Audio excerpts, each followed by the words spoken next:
Alright guys, so you're probably on lesson 1 today, using algorithmic thinking to create basic software to operate hardware.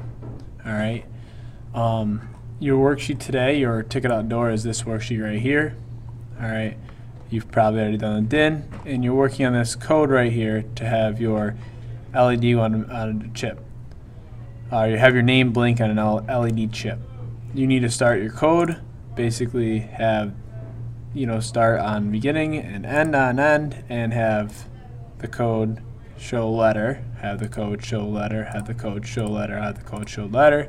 Same thing right here, filling in start, have the LED square show letter, show letter, show letter, show letter, and then take it to end. So some of you might need extra spaces, some of you might not, only need 3 or 4 spaces. That depends on how long your name is. This is a very simple linear algorithm, which means that it's just basically in a straight line, and this would have been in a straight line except I ran out of space right here. Alright, you're going to fill out both this and the algorithm method and the flowchart method of simply making your code, and then you're going to go to this website here. You can either go there or you can go to my website. I'm going to show you that right now. So on my website right here, if you click on this micro code and you click on new project, it will bring you to here. Alright, and you're going to create a basic LED structure by going to show LEDs, and then going ahead and just writing out that letter. So you can do an A or whatever, however you want, however you see that letter showing up in the LEDs, like an A for example. And then I do another show basic, and I'd show a B for Abbott. And you're kind of getting the picture right here, so I'm not going to bore you with writing my whole name. And you can click them on and off as you need. I think that looks good for the B. I might be able to see if I can duplicate this and drop the other B in there and such. Okay. Now I've finished writing my name right here, so I paused it and wrote it out so you have to watch me write the whole name out. And just a couple things, as you can see right over here, there's the simulator, and I can stop it and I can start it, and you'll see it go very quickly. Alright, and we're going to do a couple things to manipulate that. First of all, it stops at the end. So if I just take all these LEDs and I move them over here, all these commands, and I move them over to forever loop, which means it's just going to go forever, it will keep scrolling my name continuously over and over again. Alright, if it's going too fast for me, I can put in some wait commands, and you can find these wait commands under these pause for 1 millisecond. I can just simply duplicate that throughout, and it will basically just slow it down. Alright, and so that's something else you can do.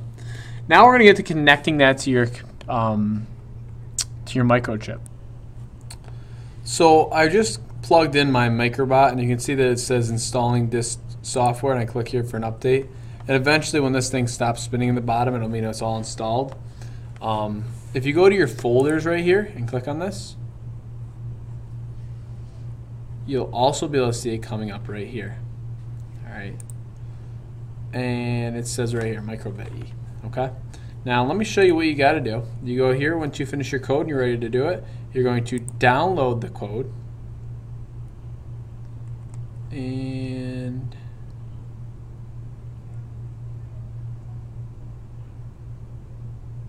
it'll show you how this exactly works. Okay, and so we're just clicking on the download hex file.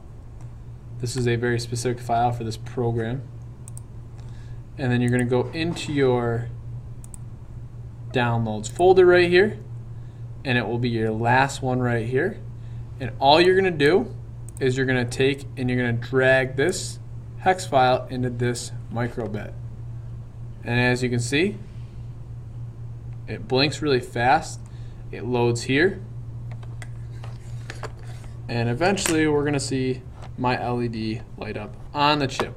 Okay, and if so that works for you, great. If it doesn't, call me over and I'll help you. Okay, At the end, when you're done, I need to see these cases picked up correctly. All right, you're going to take a screenshot of your code. Now you can take a screenshot to turn this in by simply zooming way out and getting that in there like that. You can go over the JavaScript, because I can read this part, and you can show me this. I'd prefer not. I prefer to be in blocks and just zoomed out. And you can use your snipping tool. So if you go right here and you type in SNI, the snipping tool should pop up. And you should be able to grab the screen like this and copy it, and then go into a Word document and paste it and print that out and staple that to the back of your worksheet, and then you're done with this lesson and you can go on to the next lesson, which is your scavenger hunt. All right? If you have any questions, please stop me and have me come over and help you.